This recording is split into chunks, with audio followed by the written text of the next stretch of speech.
स्वर संधि कंप्लीट हो चुकी है। आज अपना टॉपिक है व्यंजन संधि। तो देखिए, सबसे पहले व्यंजन संधि की परिभाषा समझा रही हूं मैं आपको। प्रथम शब्द के अंत में स्वर भी हो सकता है, प्रथम शब्द का अंत के अंत में स्वर भी हो सकता है, और दूसरे शब्द का प्रथम वर्ण व्यंजन होगा।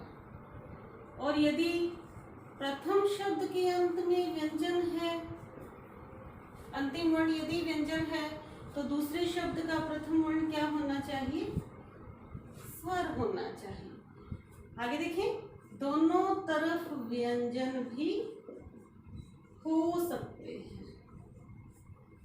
दोनों तरफ व्यंजन भी, प्रथम शब्द का अंतिम वर्ण भी व्यंजन हो सकता है और दूसरे शब्द का प्रथम वर्ण भी व्यंजन हो सकता है।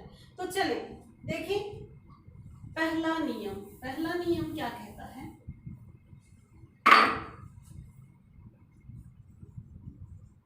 व्यंजन संधि का पहला नियम क्या कहता है कि प्रथम वर्ण के बाद, अब प्रथम वर्ण कौन सा है देखें, अभी बताती हूं मैं आपको, पहले ये लिख लो। प्रथम वर्ण के बाद यदि कोई भी स्वर आ जाए या किसी भी वर्ग का तीसरा, चौथा, पांचवा और य, व, र आ जाए, तो प्रथम वर्ण अपने ही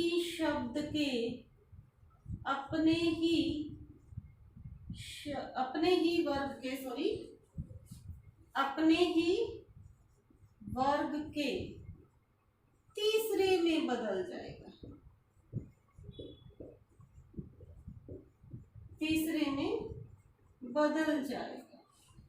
देखिए कि प्रथम वर्ण के बाद यदि कोई स्वर, अब तो सबसे पहले ये देखना है कि प्रथम वर्ण कौन सा है। प्रथम वर्ण देखिए कौन कौन से हैं। प्रत्येक वर्ग का प्रथम वर्ण, तो कितने वर्ग हैं? 5 वर्ग हैं अपने पास में। क, च, ट, त और प, ये हैं 5 वर्ग, पांचों का प्रथम वर्ण। तो ये अगर इनके सामने कोई भी स्वर आ जाता है या किसी भी वर्ग का तीसरा, चौथा, पांचवा, पता है आपको सभी को, या य, व, र इनमें से कोई भी आ जाता है, तो प्रथम वर्ण बदल जाएगा अपने ही तीसरे में। क बदलेगा ग में, च बदलेगा छ में, ट बदलेगा ड में, त बदलेगा द में, प बदलेगा ब में। आ गया समझ में? उदाहरण देखें, जगत प्लस ईश क्या बन जाएगा? जगत प्लस ईश, त के बाद स्वर आ गया, प्रथम वर्ण त है, इसके बाद स्वर आ गया, तो त बदल जाएगा द में, द के साथ ई की मात्रा जुड़ जाएगी, क्या बन जाएगा? जगदीश। और देखें, जगत प्लस अम्बा, त के बाद स्वर आ गया, त बदल जाएगा द में, बन जाएगा जगदम्बा। और देखें, ऋक प्लस वेद, क के बाद वो आ गया, अब देखें, इस तरफ तो स्वर था, ये इसके साथ जुड़ गया, लेकिन इस तरफ स्वर नहीं है, तो ये कैसा ही रहेगा? आधा ही रहेगा। शब्द में जाते ही क बदलेगा ग में, बन जाएगा ऋग्वेद। नेक्स्ट एग्जांपल देखें, अप प्लस ज, प के बाद किसी भी वर्ग का तीसरा आ गया, च, छ, ज तीसरा आ गया, तो प को किस में बदल देंगे? अपने ही वर्ग के तीसरे में बदल देंगे। प बदल जाएगा ब में, इस तरफ स्वर नहीं है, तो ये कैसा रहेगा? ये आधा ही रहेगा। रहेगा, ये आधा ही रहेगा, क्या बन जाएगा? अब्ज। अब्ज का मतलब क्या होता है? अप अर्थात जल, ज अर्थात जन्म लेना, अर्थात जल में जन्म लेता है जो, क्या है वो? कमल। ठीक है, आगे देखिए और उदाहरण। षट प्लस आनन, षट प्लस आनन, ट के बाद स्वर आ गया, ट बदल जाएगा अपने ही वर्ग के तीसरे में ड में, ड के साथ आ की मात्रा जुड़ जाएगी, क्या बन जाएगा? षडानन। आया समझ में आपको? एक और उदाहरण देखें। दिक प्लस अंबर, खुद बनाए, क्या बन जाएगा? दिगंबर। क्या बन जाएगा? दिगंबर। और देखें, वाक प्लस ईश, क्या बन जाएगा? वागीश। आ गया समझ में? चलें दूसरा नियम।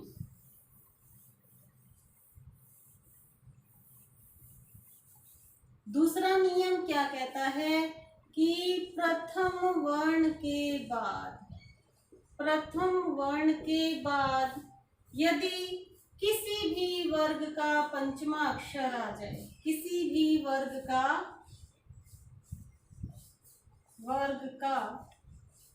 पंचमा अक्षर,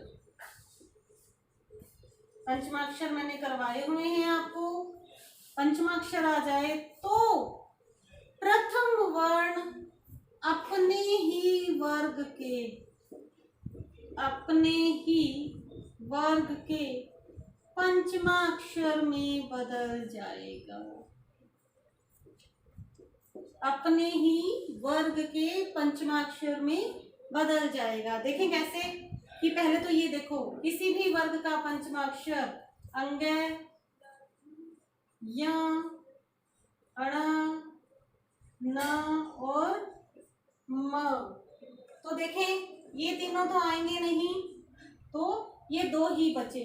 तो सिर्फ ऐसा भी बना सकते हैं कि प्रथम वर्ण के बाद यदि न और म आ जाए तो प्रथम वर्ण अपने ही वर्ग के पंचमाक्षर में बदल जाएगा। देखें कैसे, प्रथम वर्ण आपको बता दिया मैंने, पहले भी फिर से बता रही हूँ, अच्छी तरह से समझ में आ जाएगा। इसका पंचमाक्षर अंग, इसका पंचमाक्षर य, इसका पंचमाक्षर अण, त का पंचमाक्षर न, प का पंचमाक्षर म। तो देखें उदाहरण देखें, उत प्लस नति, त के बाद न आ गया तो, त के बाद न आ गया तो त अपने ही पंचमी में बदल जाएगा। त का पंचमाक्षर कौन सा है? त का पंचमाक्षर है न, त का पंचमाक्षर है न, तो क्या बन जाएगा? ये उन्नति। और देखें, सत प्लस मति, त के बाद म आ गया, त किस में बदल जाएगा? अपने ही पंचमाक्षर में, क्या बन जाएगा? सन्मति। और देखें, जगत प्लस नाथ, त के बाद क्या आ गया? न, त बदल जाएगा अपने ही पंचमाक्षर में, क्या बन जाएगा? जगन्नाथ। और देखिए एक एग्जाम्पल, उत प्लस नयन, क्या बन जाएगा? उन्नयन। यहां तक आ गया समझ में? अब चले आगे।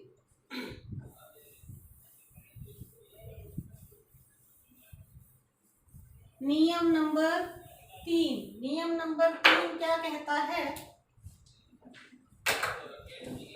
नियम नंबर 3 में 2 पार्ट हैं। सबसे पहले समझेंगे हम ए पार्ट। तो नियम नंबर 3 का ए पार्ट क्या कहता है? ध्यान से देखना, म के बाद क से म तक, म के बाद इस वाले म के बाद म के नीचे हलंत है, ध्यान रखना।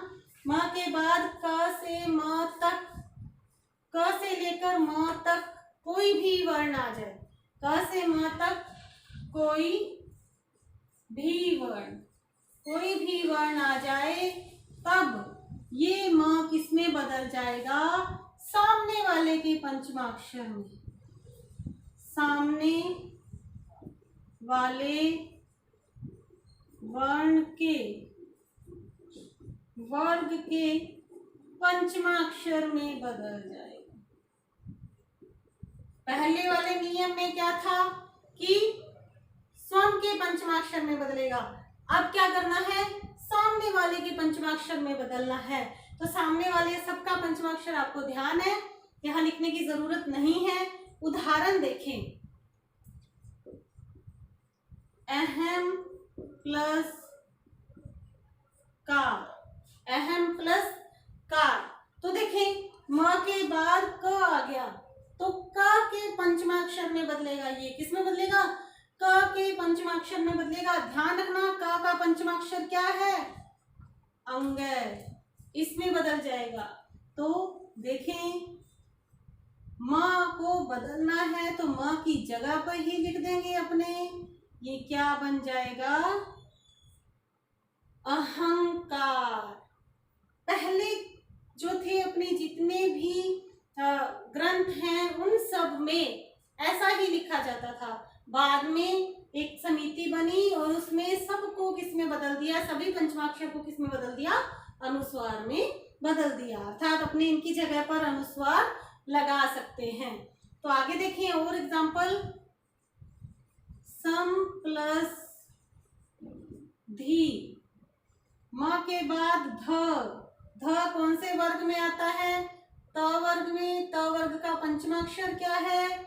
म है। तो न है तो किस में बदल जाएगा? ये म किस में बदलेगा? न में बदल जाएगा। तो क्या बनेगा? ये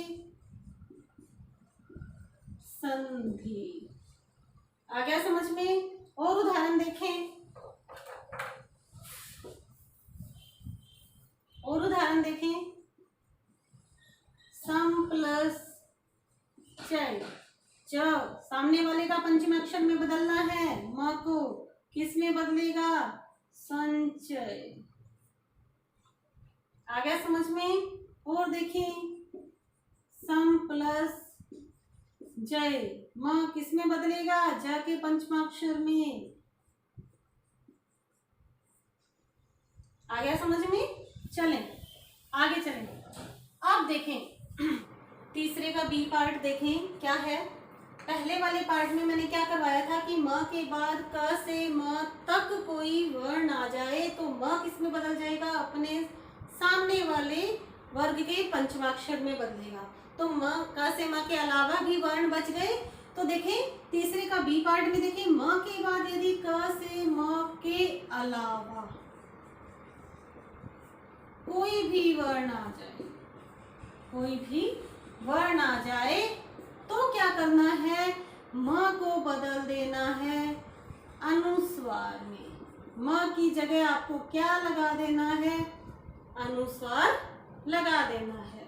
देखें, सम प्लस सा, म के बाद स आ गया, क से म के अलावा है तो म के बाद स आते ही म को किस में बदलना है? अनुस्वार में बदलना है। तो क्या हो जाएगा? संसार। आ गया समझ में? और देखें, सम प्लस विधान क्या बन जाएगा? संविधान। सिर्फ और सिर्फ अनुस्वार में बदलना है। और देखो, सम प्लस हार क्या हो जाएगा? संहार। और देखें, सम प्लस ज्ञा क्या बन जाएगा? संज्ञा। आया समझ में सबको? एकदम आसान है, सबसे आसान यही नियम है। चलें आगे, नियम नंबर 4। नियम नंबर 4 क्या कहता है? 4 क्या कहता है कि सम उपसर्ग के बाद यदि क्री धातु से बने शब्द आ जाएं, यदि क्री धातु से बने शब्द आ जाएं, मैं बता देती हूँ क्री धातु में क्या क्या आएगा। कृत, कार, कर्ता, करण और कृति, ये 5 आएंगे। क्री धातु से ये शब्द बनेंगे। तब क्या करना है कि सम उपसर्ग के बाद यदि इनमें से कोई भी शब्द आ जाए तब क्या करना है, मैं को बदल देना है अनुस्वार में। म को किस में बदल देना है, अनुस्वार में। और एक काम आपको करना है, बीच में स का आगम करना है, बीच में स को लाना है, स को रखना है बीच में, स का आगम कर देंगे। देखें उदाहरण से समझ में आएगा। सम प्लस कार, म के बाद क्री धातु से बना शब्द आ गया तो म को बदल देना है, अनुस्वार में बदल दिया। बीच में क्या लाना है, स कैसा, आधा, तो क्या बन जाएगा, ये संस्कार। और देखें सम प्लस कृत क्या बन जाएगा, संस्कृत। सम प्लस कृति, इसी तरह से हम पांचों बना सकते हैं, क्या बन जाएगा, संस्कृति। ओके है, डन। अगला नियम देखें, पांचवा नियम क्या कहता है। पांचवा नियम कहता है परि उपसर्ग के बाद यदि क्री धातु से बने शब्द आ जाएं तो बीच में श का आगम कर देना है। कौन सा श है बच्चों, आपको बताया था मैंने, मूर्धन्य श। कौन सा श है ये, मूर्धन्य श है। इसका हमने आगम कर देना है, बीच में डाल देना है। तो उदाहरण देखें, परि प्लस कार क्या बन जाएगा, परिष्कार। परि प्लस कृत क्या बन जाएगा, परिष्कृत। और उदाहरण देखें, परि प्लस करण क्या बन जाएगा, परिष्करण। इसी तरह से आप अन्य 2 भी बना सकते हैं। आज का अपना टॉपिक यहीं तक रहेगा।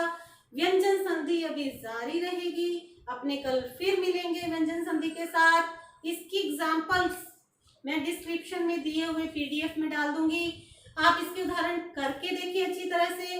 नहीं समझ में आए तो कमेंट बॉक्स में जाकर कमेंट करें, मैं आपको उनका हल बताऊंगी। Thank you.